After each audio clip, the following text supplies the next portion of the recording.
Welcome to Hidden Crimes, where we dive into true crime stories that most people haven't heard. And some that were never meant to be told. This one's different. This one's mine. I did not grow up hearing this story. It was hidden from me on purpose. I found out about it piece by piece like a puzzle nobody wanted me to solve. And even now, my dad won't talk about it. He denies it happened. He won't talk about Bobby, my grandfather.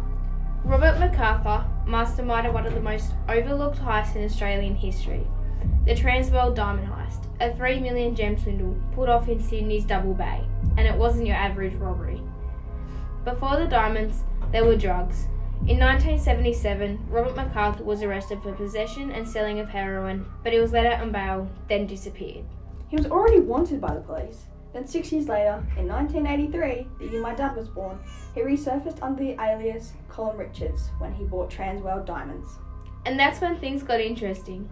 He placed a newspaper ad asking people to send in the most valuable jewels and gold for an exhibition and sale. It sounded legit. People trusted him and sent in their treasures, but when the day came, everything was gone. No forced entry, no alarms, just a clean, smart con. Jewels, gold, diamonds vanished. He could hide his name, fake the limp, but he could not deny the missing finger.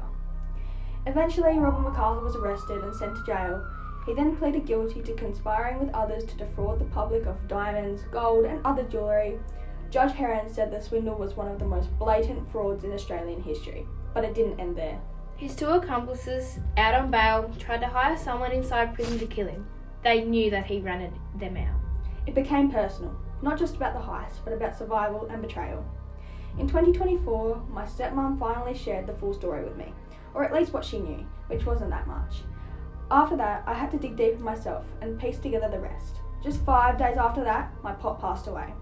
And the craziest part, the last time I saw him, he kept asking for a pen and paper, saying dig, dig, over and over.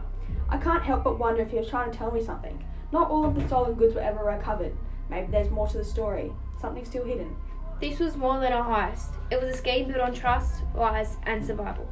And somehow it stayed under the radar all these years. Personally, it is crazy to me that I'm friends with someone that has got so many hidden family secrets, especially as it was a true crime and that it happened not so long ago. I believe it shouldn't be hidden and talked about more. It is an extremely interesting crime, and I believe the way he conducted it was very well thought out. It seemed like he knew people wouldn't talk about it and let his crime live in the shadows. This story's always been treated like a family secret, but it's more than that. It's a part of Australian crime history, and it deserves to be known. So even if my family doesn't talk about it, even if I had to find it out on my own, and even if my dad still pretends it didn't happen, stories like this don't stay buried forever. Thanks for joining us on this journey into a secret story that deserves to be told. And remember, sometimes the biggest crimes are the ones nobody talks about.